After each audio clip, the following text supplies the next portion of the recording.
Hi everyone, welcome. We're so glad you can all be here. It is about 8 o'clock, but we're going to give it a couple more minutes so some more folks can start coming and join us. So we'll get started around 8:05. So stay tuned.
All right. Hi everyone, how are you doing?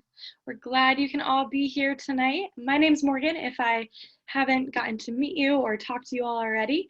We're really excited to have you all here. If this is your first webinar welcome. If this is your second or third, welcome back. We're glad you could be here. Tonight, we're really excited to have Anucha with us. And so before we pass it off to Anucha, I just want to go ahead and share just a couple ground rules. We want to make sure that this is a safe environment for all of us. So before we get started, let's just go through a few of these first. All right, so as you know, UNICEF USA strives to build a safe and inclusive environment for not only our staff, but our supporters as well. And so to do that, we want to make sure that we are guarding your privacy, and these are our community guidelines. All right, so we have a zero tolerance for bullying, vulgar, or discriminatory language, including on the chat.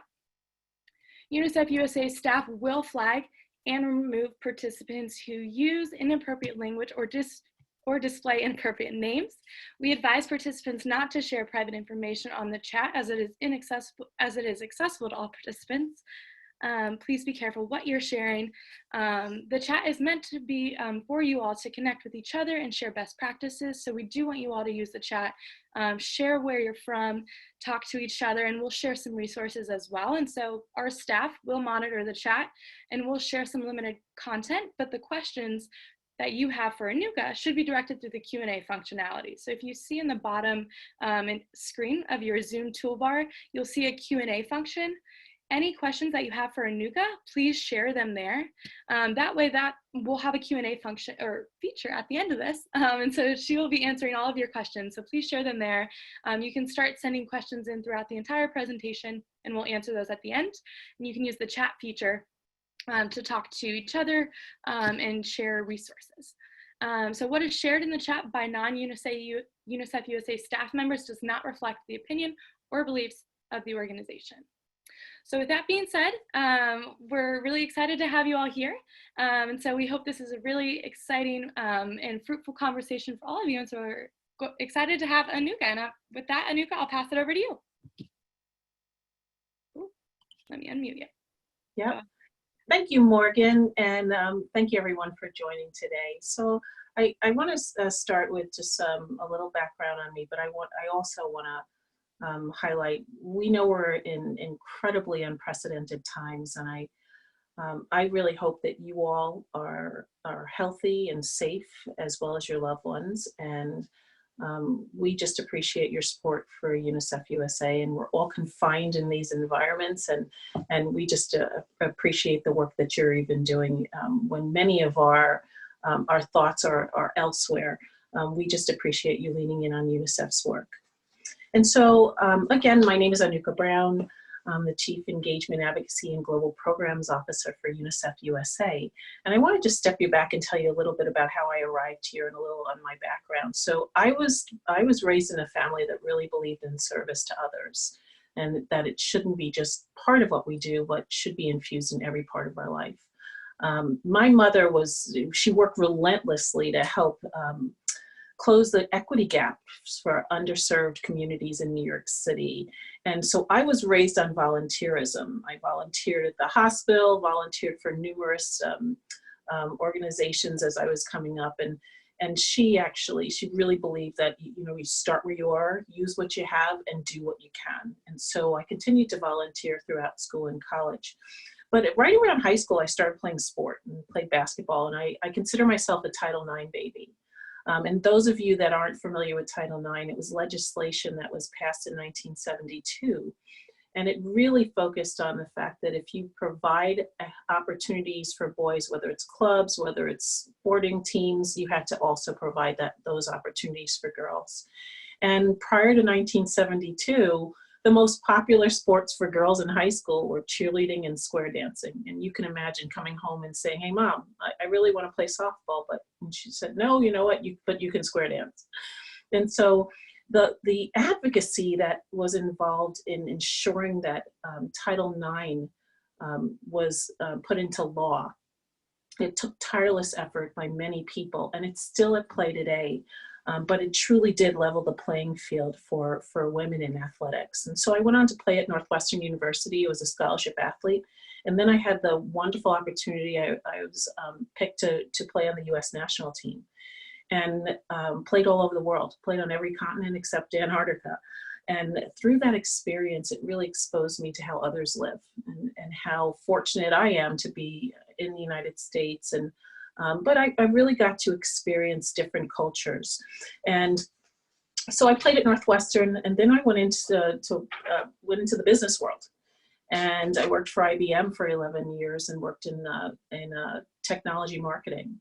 And the latter part of my work, I worked on a number of relationships with UN agencies, and also worked in sport technology. But during that time, I came upon a poster that I keep with me to this day. And that poster was a UNICEF poster of a little girl. And it had a caption, "What do you want to be when you grow up?" And in big, bold letters, it said "alive." And it struck me that so many children around the world are just fighting for survival.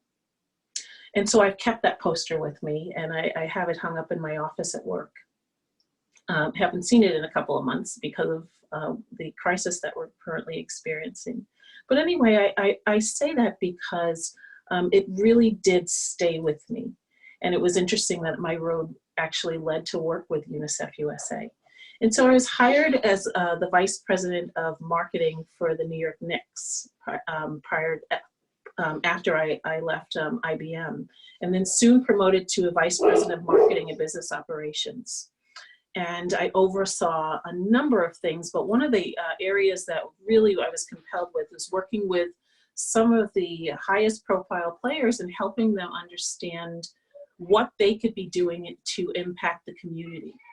And so I worked with them, and as opposed to building programs in the hopes that people would come, it was about working with players and understanding what they were interested in and what they were compelled to, and building programs around their interests. And that really worked. And it was about, once again, meeting people where they are. And so I among the many things that I was doing at probably one of the most storied franchises in all of indoor sports as a senior vice president, you know, my life completely changed after they did a management change, because I found myself in a pretty abusive environment, and was complained about sexual harassment. And once I complained, I was basically escorted out the door, and I found myself in the throes of a very public sexual harassment and retaliation lawsuit. And I was one of the fortunate ones to have prevailed in that. But what it did is it catapulted me into work with collegiate athletics. And so I moved on to work at the collegiate space, and also worked with young people and helped them understand the importance of their voice. But I put all that together because the decisions that I made were very principled, and I thought it was really important to stand up for myself. And I learned that through sport and through incredible mentors that taught me to own my voice.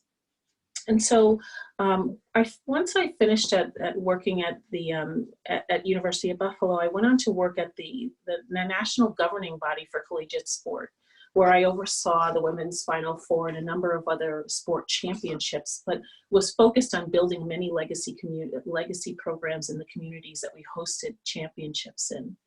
And I was tasked with building this movement around sport and highlighting the compelling stories of the student athletes. And so then, and it also brought me back in touch with some of the work of UNICEF USA, particularly the Kid Power program. And then I was given this incredible opportunity to work at UNICEF. And so here I oversee engagement, advocacy, and global programs. And tonight I really want to talk to you about volunteerism and the incredible power that you have to change the lives of so many vulnerable children around the world. I have had the blessings of traveling the globe, and I've heard stories from so many different people. And I've also had the opportunity to work with, whether it's a $100 million NBA player or an amateur athlete. It's about helping them shape their voice. And so that's what we're doing with many of you, but you all have the power in your own hands. And so I want to talk to you a little bit about just the history and how UNICEF really got here.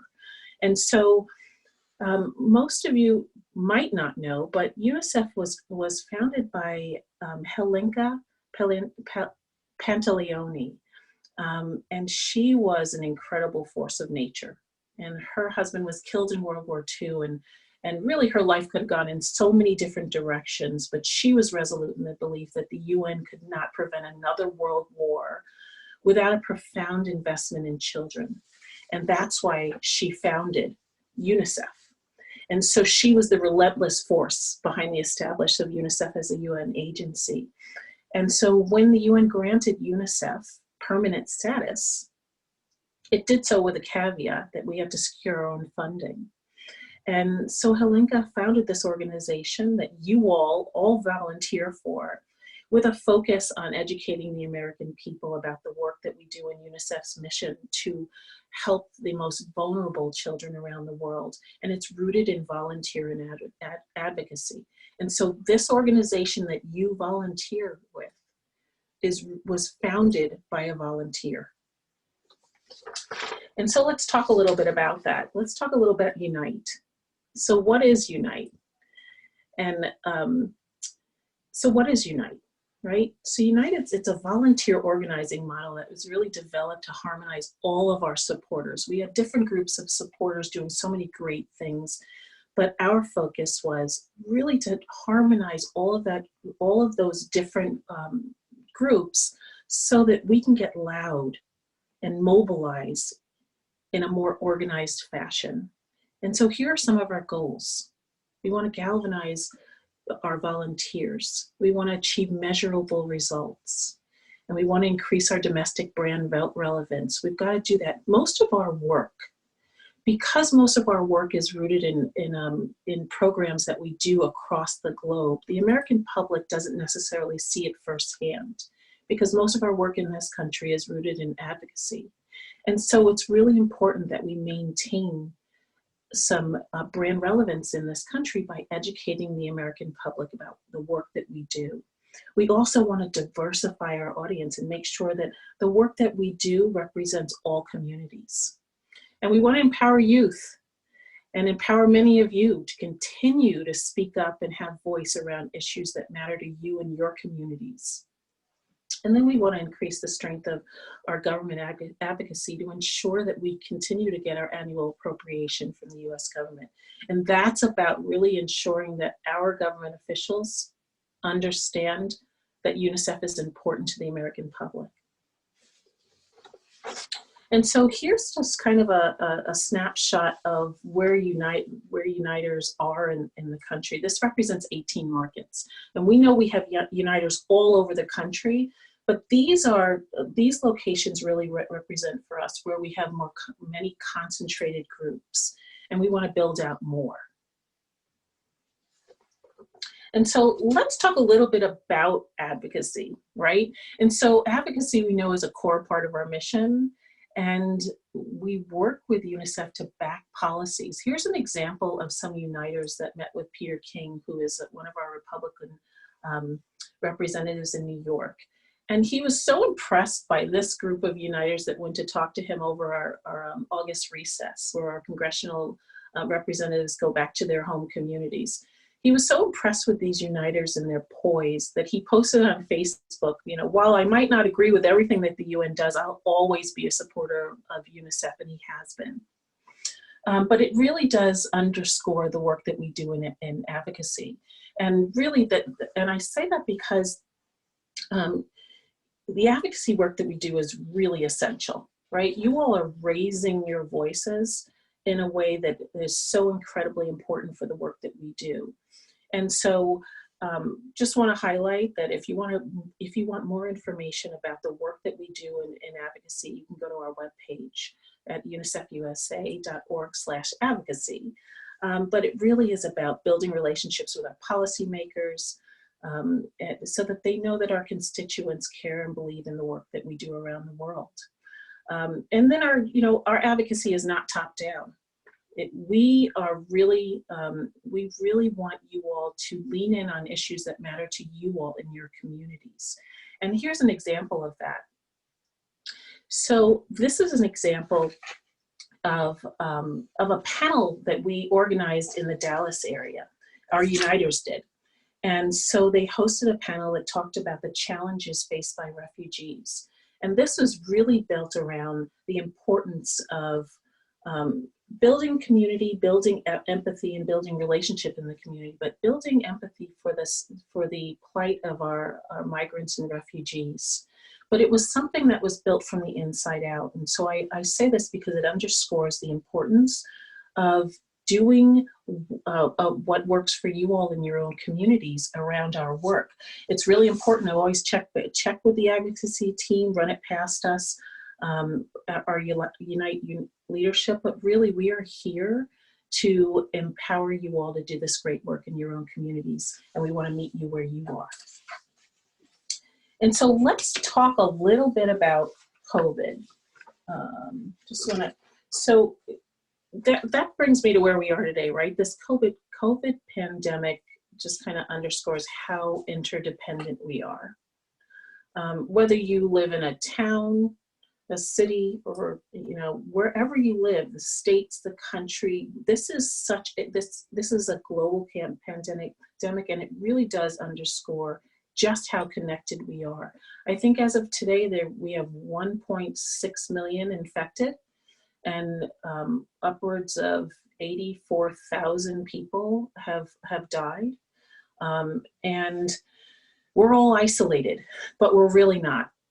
I think the fact that we are being asked to shelter at home has really allowed us to build out our voice in other ways, in other ways where we can impact change for children across the world.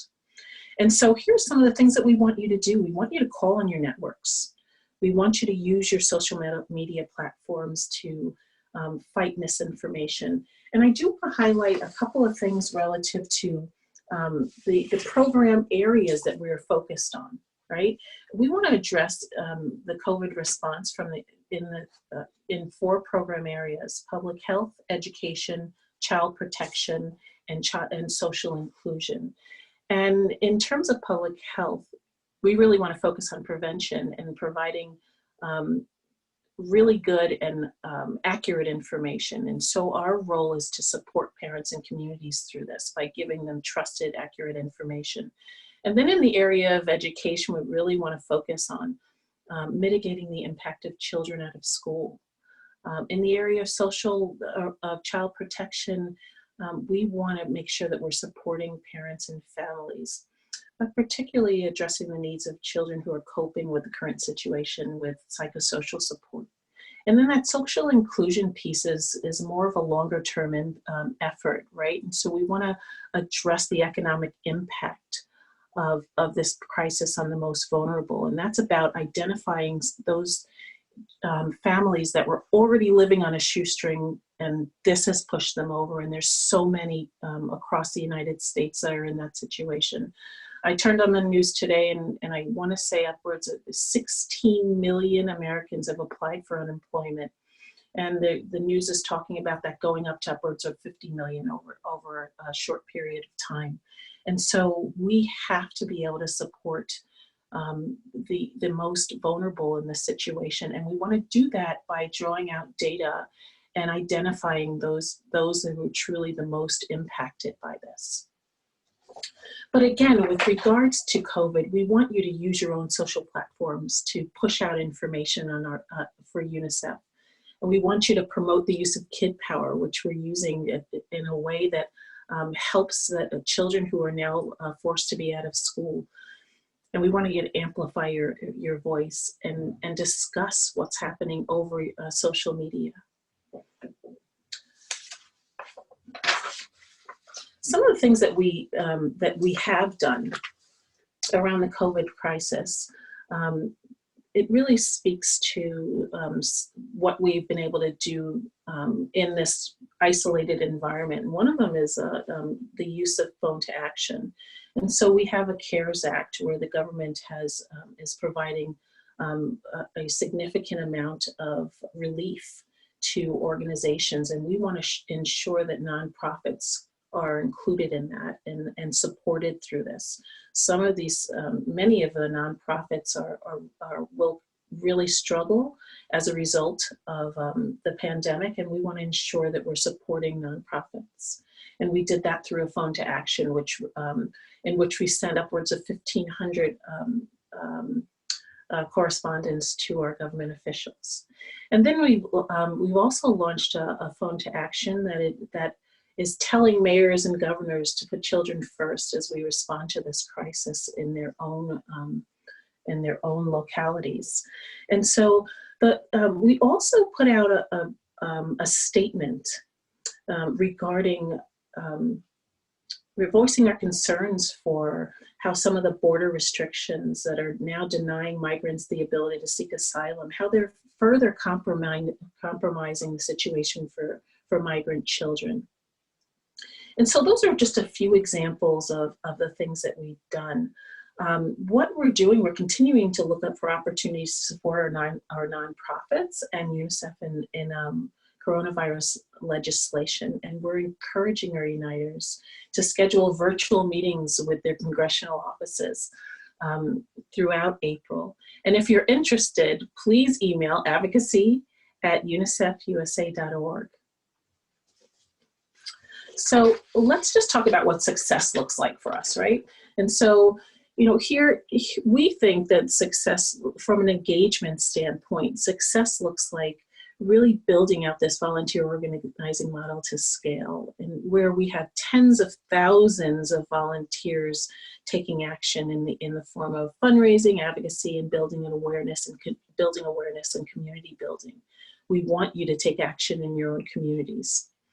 And another, we also want you to actively be involved in some of our integrated campaigns that we host throughout the year.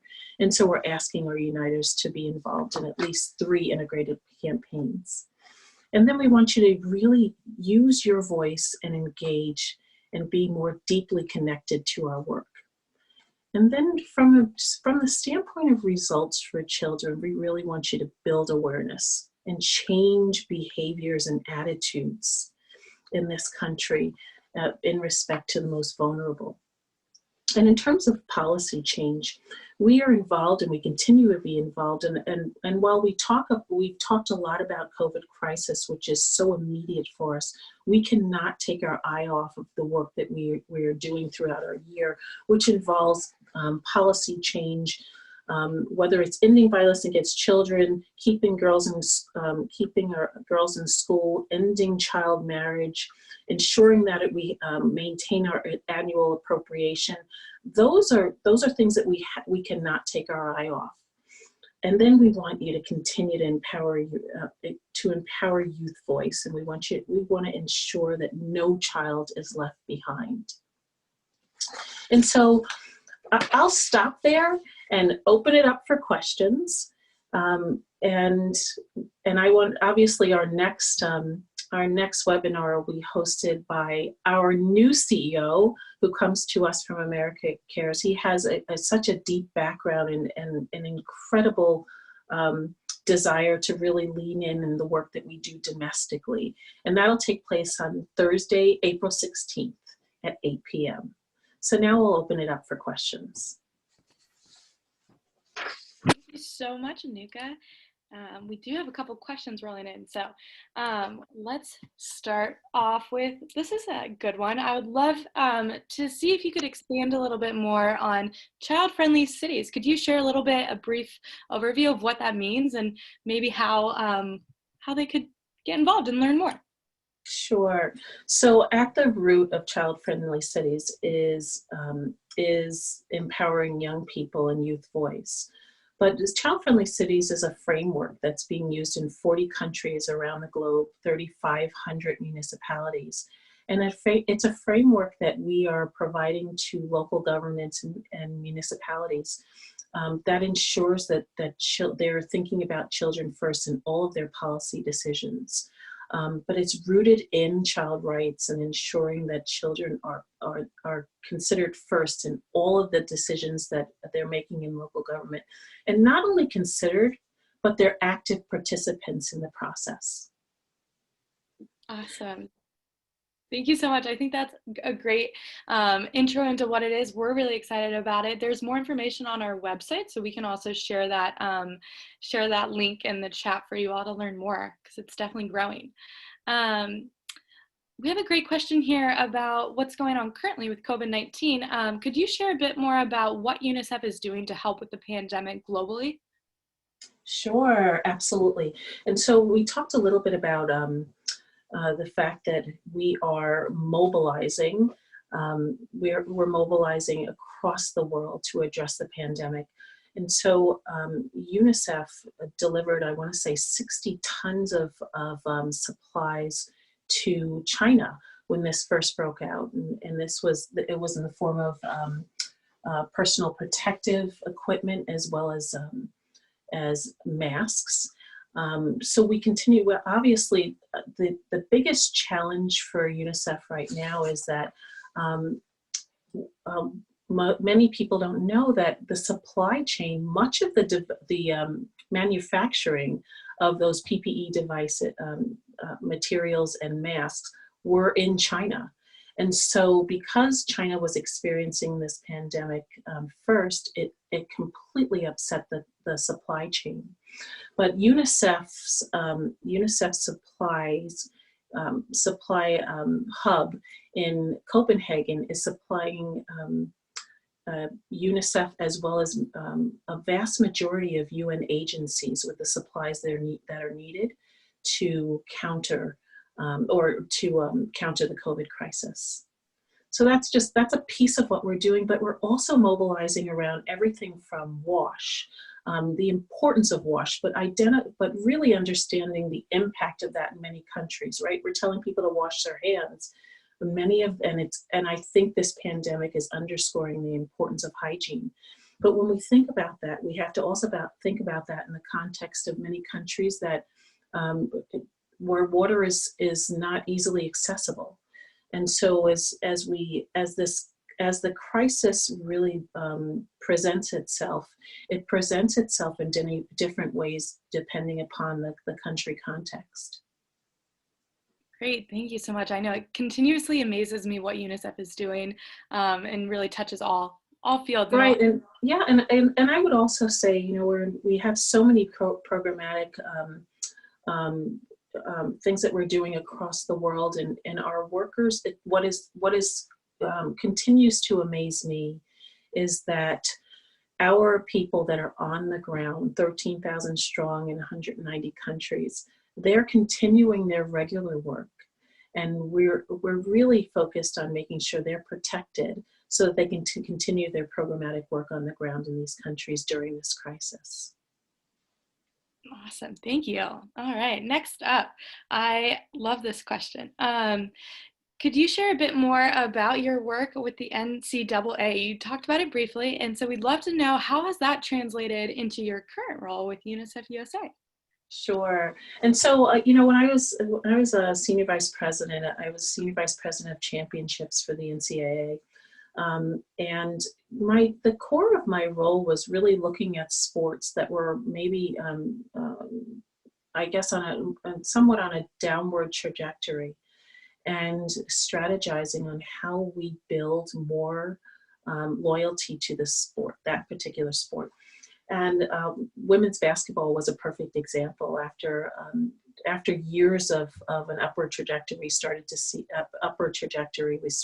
it plateauing. And so my job was thinking about, how do we connect the average everyday person with women's basketball? All right, so it didn't matter if you were Mothers Against Drunk Driving or Women Engineers of the United States. We wanted you to be engaged with women's basketball. And so it really was about telling the story behind the student athlete, similar to what we do with UNICEF, which is, what's the story behind that girl that we see in that photo. And when you can compel people and help them understand the story behind the individual, it really compels them to lean in more. Awesome, thank you. That's really cool to hear your stories too. I love hearing that. So this one also is a bit about your background too, which I think is a great question. Someone asked, how has your background shaped the way that you think of helping empowering children? I would say that, you know, I think growing up in New York City, where I was I was quite fortunate to be exposed to sport, because I believe that sport changes lives, and I think it provides confidence, and it really does help you develop your leadership skills.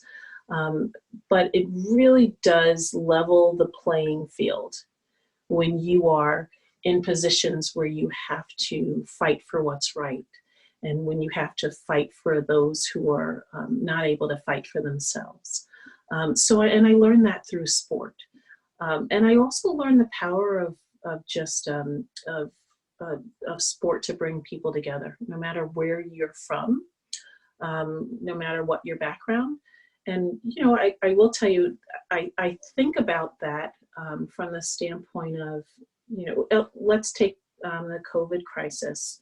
I would say that it is an unintended equalizer, because the COVID pandemic doesn't care who you are, doesn't care what your nationality is, doesn't care what your socioeconomic status, although we know that people who are underserved and experience healthcare disparities and are the most at risk. It really does highlight just how important we are as one, as opposed to disjointed. So I think it's shaped my work also, and from the standpoint of just harnessing the power of youth voice. Can't say enough, and we're seeing youth voice take off across the globe, and in many areas. More of recent around climate. And it just underscores that young people have voice and have incredible power. So I would say that all of that background has led me to the work that I'm doing to really enable young people to do great work. Awesome. This one, kind of building off of your background and moving over to UNICEF, as you've started building this grassroots movement, and it's grown so much under your leadership. Could you share one of the most important things that you've learned in building this grassroots movement for children? Sure. And so I would say, while I'm overseeing I've been so impressed by just the incredible poise and intellect and abilities of the people who I have surrounded myself with and built this team, and inherited this team, just incredible people. But I would say that one of the things that is so important is just this idea of allowing our young people to build out the movement as they want to in their own communities. I think the importance of, whether you are from the south side of Chicago or Greenwich, Connecticut, how you are able to effectively use your voice or advocacy to impact the lives of children across the world. It has to be about meeting people where they are, allowing them to do what works for them, and enabling that. And I really think that that's what movement building is about. And you have to be flexible, and you also have to be thick-skinned, because everybody doesn't believe, and you just have to keep going, and you have to have, you just have to keep dragging people along until, I would say that 2 years ago, you would have never thought that we could have arrived at where we are today, but it was a collective effort, and it was about tenacity and perseverance. I think those two words describe you very well, tenacity and perseverance.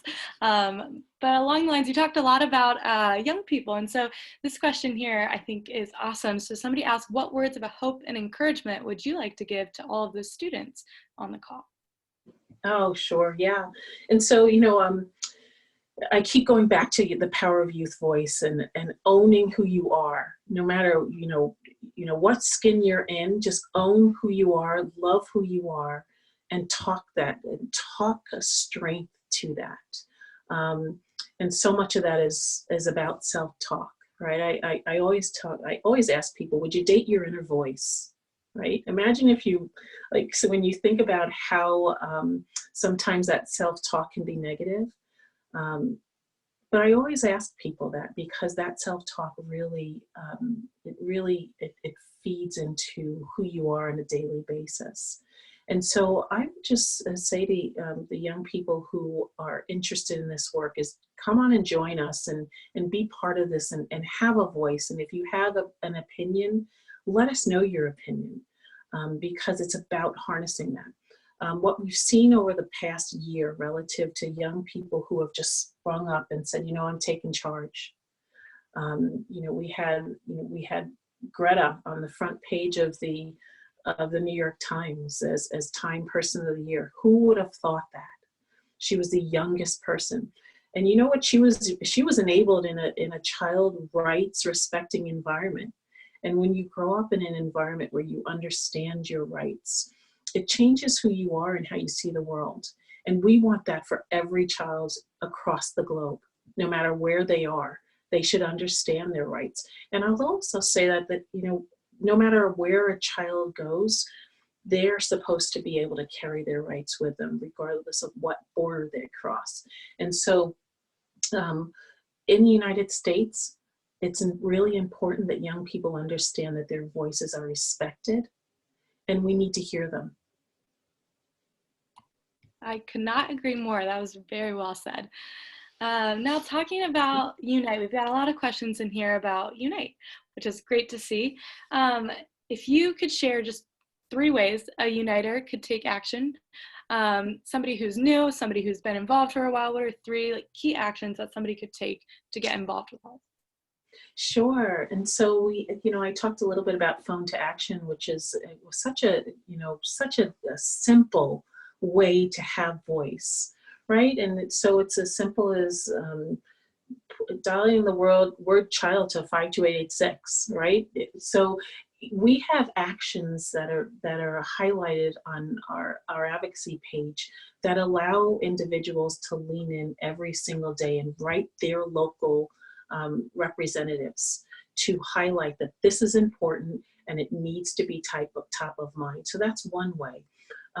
It is about organizing in your own communities, develop or starting a club in your school. If there's not a club in your school, if there's a club in your school and you have a friend that it goes to a different school that doesn't have a club, invite that individual to start a club, because that's where you start to see significant change, where you have more and more people leaning into our work.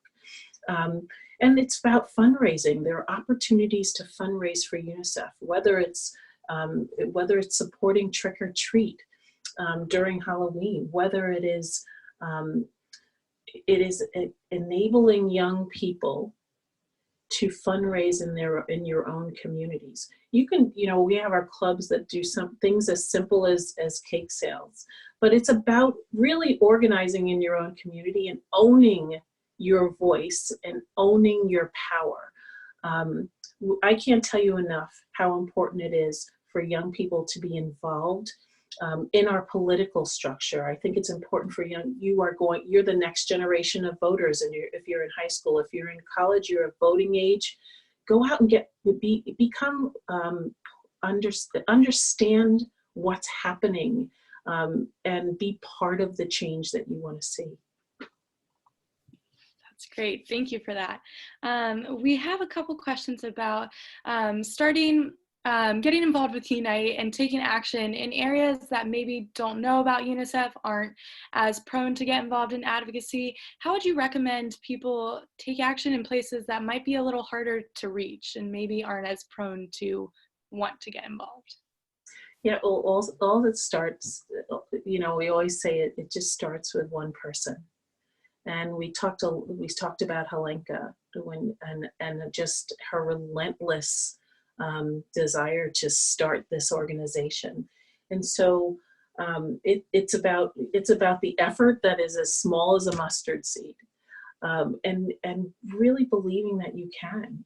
And so if you're in a rural community, where you're in a smaller school, you still can have voice around the issues that matter to you. So we really do encourage you to start a club in your communities. And then I continue to invite you to come to our website and understand our advocacy. the advocacy work that we're doing.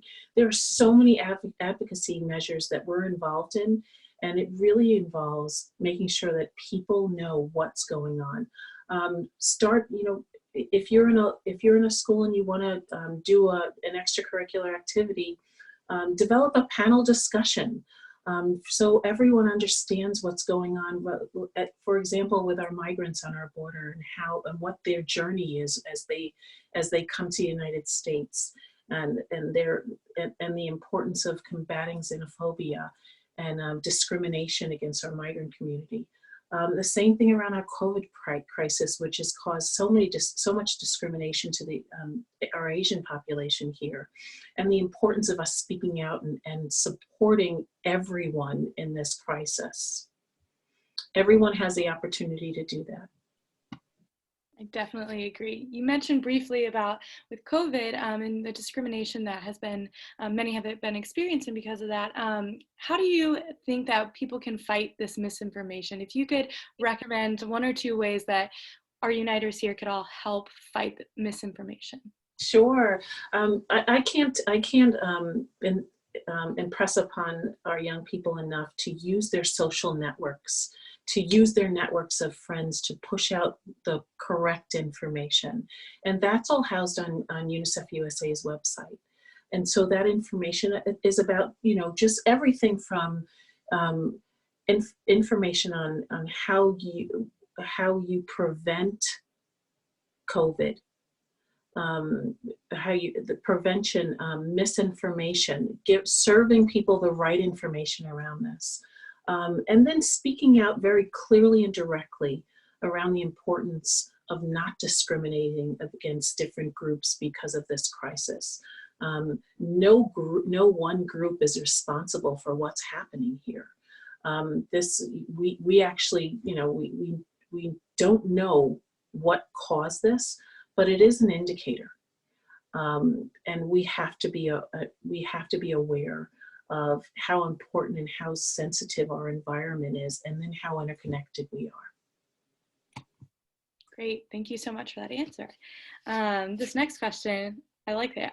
What's something you're excited for in the next 6 months, either personally or professionally? Excited for in the next 6 months. I would say I'm pretty excited for. I'm excited for healing. I'm prayerful for the health of everyone, and as they're going through this crisis. So many of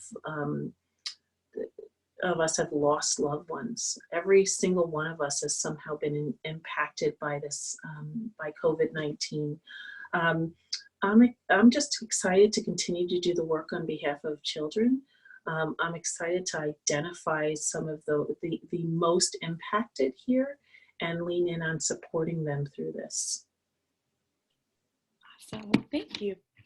All right, next question. Do you have any good recommendations for books or podcasts?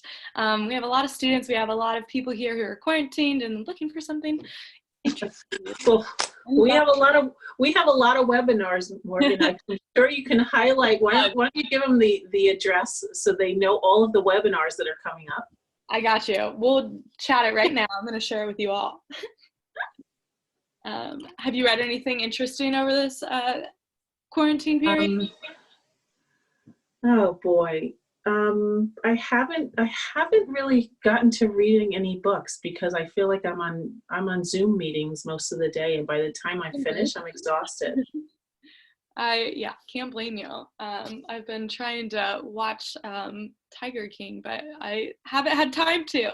And it's funny because my iPad is full of books that I need to read. Agreed. I think by the end of the day, I'm toast. But if you all have recommendations, you should send them in the chat and share them with each other, because we all like good recommendations. Yeah. Let's see. We've got some great ones. You've had so many good questions come in, so thank you all for those. Let's end with a couple related to, let's see, this one. So obviously COVID-19 is really taking over news waves, and that's in the news. Other than the coronavirus, what would be another pressing issue that you think is facing children right now? Um, I would say violence against children in all of its forms, right? And so we know, as it relates to COVID, we know that children are much more vulnerable because they're now online, and they're more vulnerable to exploitation, which is a form of violence against children. We know that, you know, many of our communities experience violence, and whether it's in the home or on the way to school or bullying in school. I think violence against children, obviously it causes long-term trauma that masks itself and exhibits itself in many ways, and you don't forget. And so I think that if we are really serious about children in this country, we have to address the issues of violence against them. I agree. That's so true. So I think we're about to wrap up. We've had so many great questions, but I would love to end on this one. If you could share a message right now to our uniters, our volunteers, everyone out there, what message of hope would you leave all of us with as we go out into this uncertain world? Yeah, I think that the most important message and compelling message I can leave with you is each and every one of you is unique and valued, and each and every one of you has the opportunity to change this world.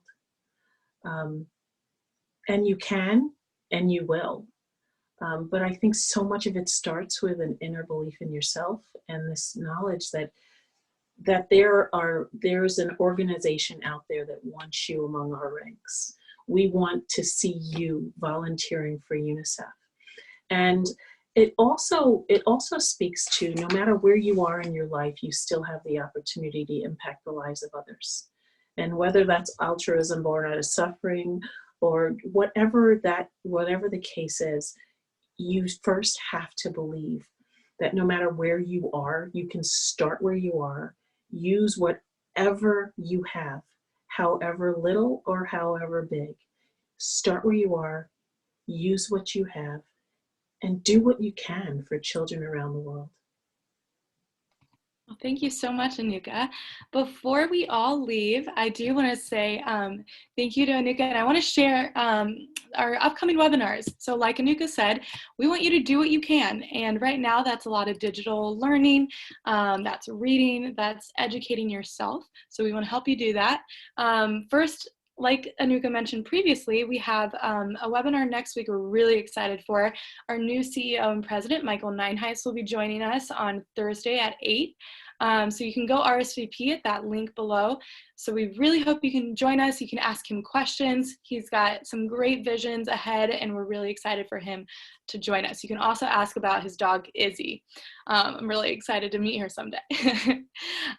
So that's our next webinar. We also have some other fun things coming up. So we have a club's trivia night on Saturday, so feel free to join us. You can hang out and meet some new club members by playing Jackbox games via Zoom. So join us for that. And tomorrow, there's this great briefing hosted by our global programs team. So we have COVID-19 live briefing, science, data, and the media. So we have a great panel of experts. We hope you can join us for that. That's definitely one key way to help stop the spread of misinformation, is by getting the facts straight from the source. So join us for that. And with that, thank you all for joining. And if you do have questions or more questions for Anucha, you can also email them to volunteer@unicefusa.org. So thank you all for joining, and thank you, Anucha. Thank you. All right. Everybody stay healthy and stay safe. Bye.